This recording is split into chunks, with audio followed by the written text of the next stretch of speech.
sana tumagal yan. Mabilis lang hilutin yan. Pwede man, kung budget kulay dito. Ay hindi, ano lang naman yan ay ipit ng ugat lang yan. Isang hiliton lang yan. Pag naipitan ng ugat. Kaya lang po sabi kong medyo matagal hilutin kasi binubuhay ko ulit yung mga ugat na namuumuo na. Makadaloy na maayos. Kasi pag may ipit ng ugat yan, pinatagal mo ng 5 taon, ay bubuo na yung dugo dyan. Lumabas nga yung hindi. Bubuo ang dugo yun. Tsaka bukod doon, damay-damay na pati yung ibang ugat. Kaya ano, pero kung halimbawa, kahapon lang naipit ng ugat yan, isang ganun lang yan, tanggal na yan. Ngayon kasi, ang dami ng buo-buong, magbubuo na, hindi na makadali na maayos yung dugo. 5 taon ba naman eh. Sariwa. Binubuhay ko lang yung ano. Dami na oh, puro buo na yung dugo niya no. Oh. Kaya mo naman ingatan mo muna na din mga Huwag kang maliligo ngayon sir ha. kaya mabasa ang ulan. Hindi, takpan nyo lang na. Binubuhay lang po yung ugat.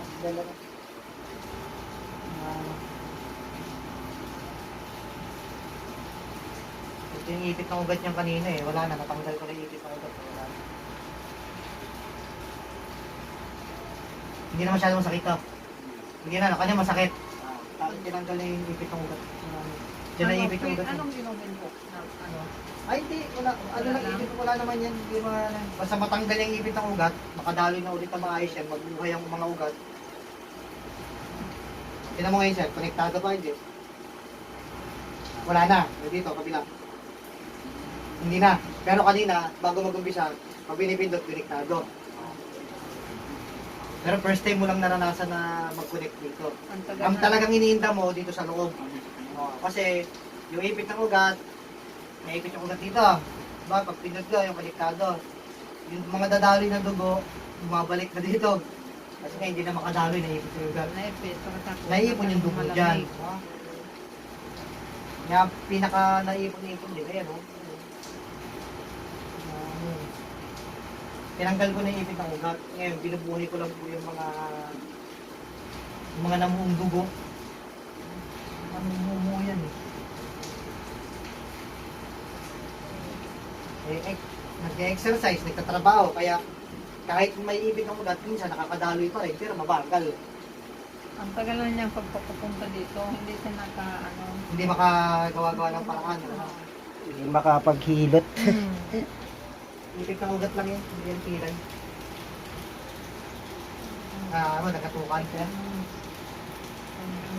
Ha? Nagkalagatok? Masakit? Wala na yun, ugat yun siya. Ano pa nung may tabel, ano mo lang dito. Wala na yun. Kaya kumabasa, mas pinahilo, mas lalo. Buhay. Tumunog. Huwag mong tigasan siya, huwag mong labanan. Wala na ako tulita.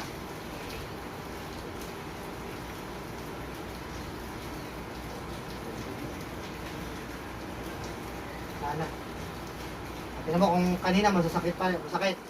Hindi na, kanina masakit yan. Di ba? Ito, masakit pa. Kanina masakit yan. Dito.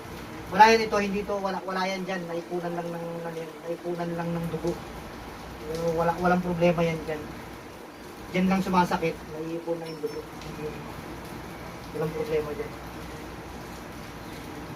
Buka yung mga ugat eh. Hindi yan buto, ugat yan. Oh. Ano mo na, ano sir? Ugat yan. Pag dati ginaganyan mo, masakit. Oh, ngayon. Nag-uumpugan. Pagkikis-kisan. Kasi, ano na eh. Parang nag-dry yung ganun. Hindi napapasukan ng yung tinatawag natin sa joints ng langis ng katawan. Nag-release kasi yung katawan natin ng langis. Para yung joints maganda ang naglalak. Dahil nga may problema sa ugat. Pero bubuhayin lang yan. Pag nabuhay niya, magiging okay na yun. Pero dati masakit yan pag ginaganyan. Try mo nga yung masakit sa'yo.